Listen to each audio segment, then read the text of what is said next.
action. Hey Charles, so this is our third session.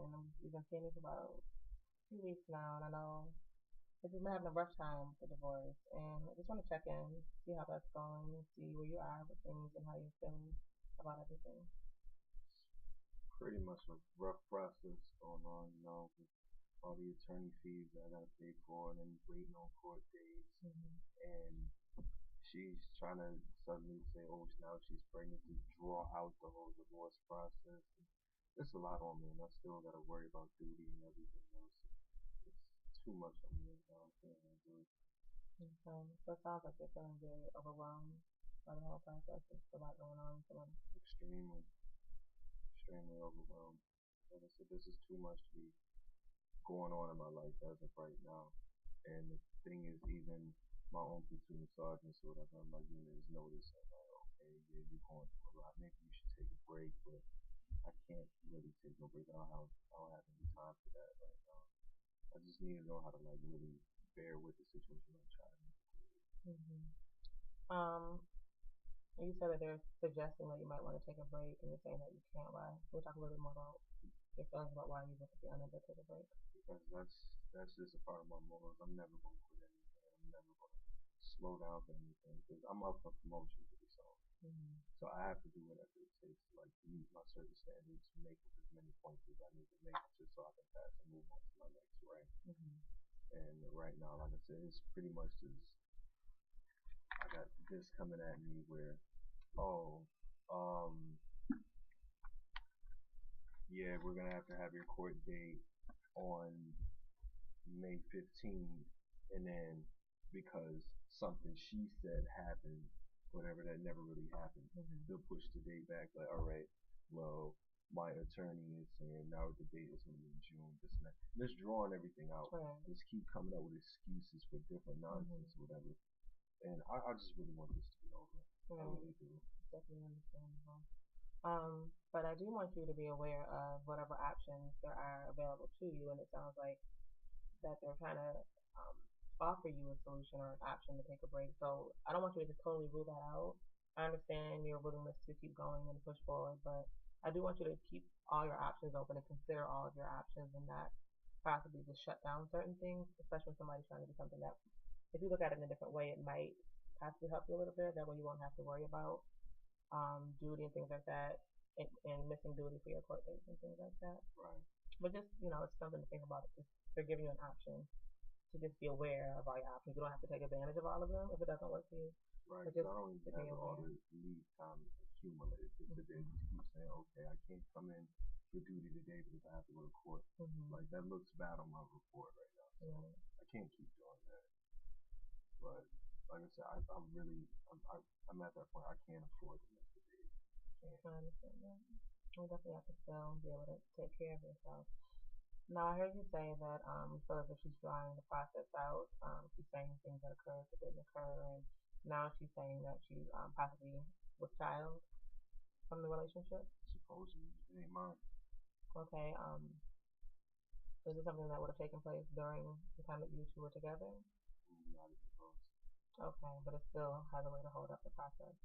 Yeah, because then once that comes into play, it's gonna be okay. Now I need to go for paternity test, and that Mm-hmm. takes forever and a day. Then if it supposedly is my child, then it's gonna be okay. Now we have to go to custody court on top of that, Mm-hmm. and then worry about that, and worry about child support on top of that.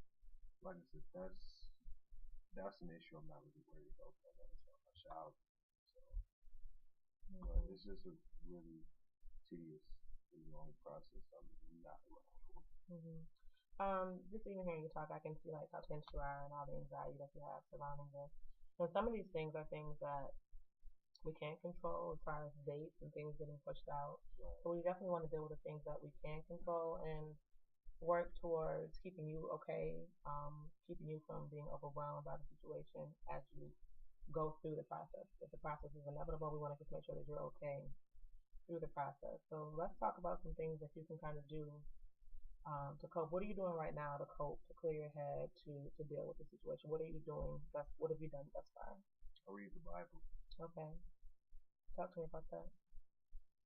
So how that helps you. It soothes me and calms me down briefly, Hmm. and then I go right back to mindset. But for the most part, it's just been just trying to stick with my religion, and Hmm. it's only been getting me so far right about now. But you do have your religious beliefs and values to Yeah, fall back on and to kind of help sustain you through yeah, this process. yeah, absolutely. Okay. Is there anything else that you do to kind of get away at times or kind of just get away from all of it? And do you Um, have a space for that? Not really. I don't. I really don't have a whole lot of time to do this. So Hmm. really can't. Like I used to play basketball to like calm my nerves or whatever. And when I used to do that, it used to take me totally into my pain. Hmm. I would really enjoy it. But since I got injured on my last deployment, whatever, I'm not allowed to really do anything.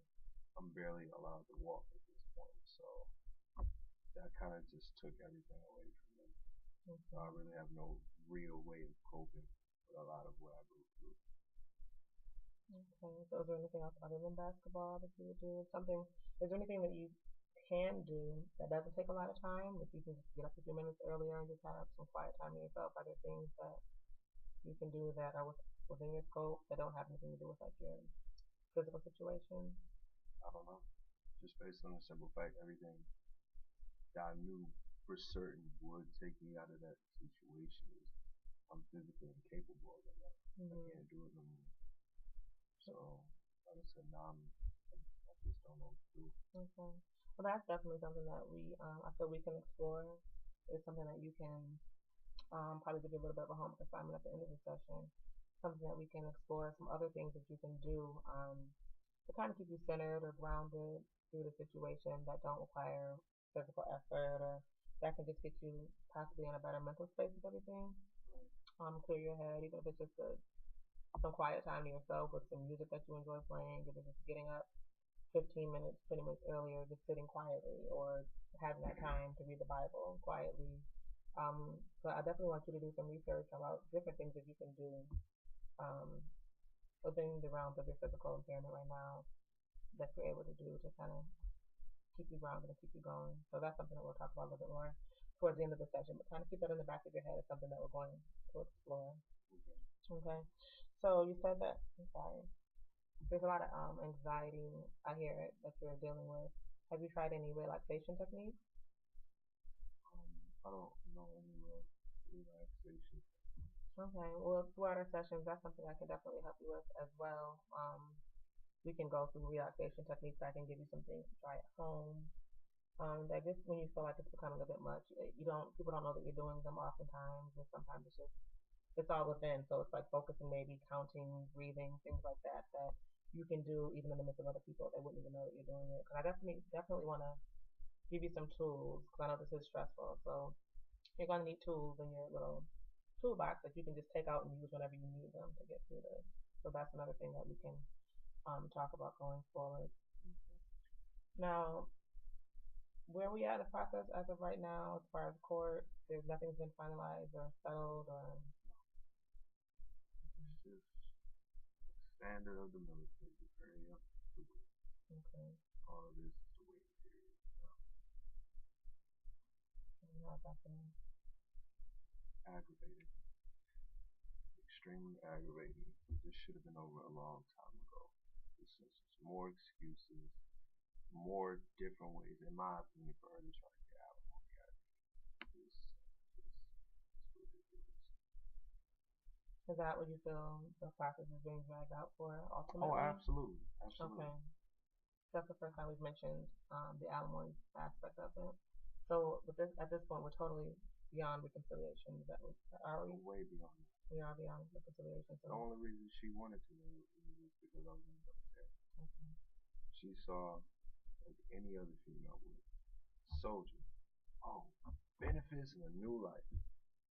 So I didn't realize that at first. I didn't realize that because, mind you, I knew the girl since I was 11 years old. So, alright, fine. I was happy, found out the truth.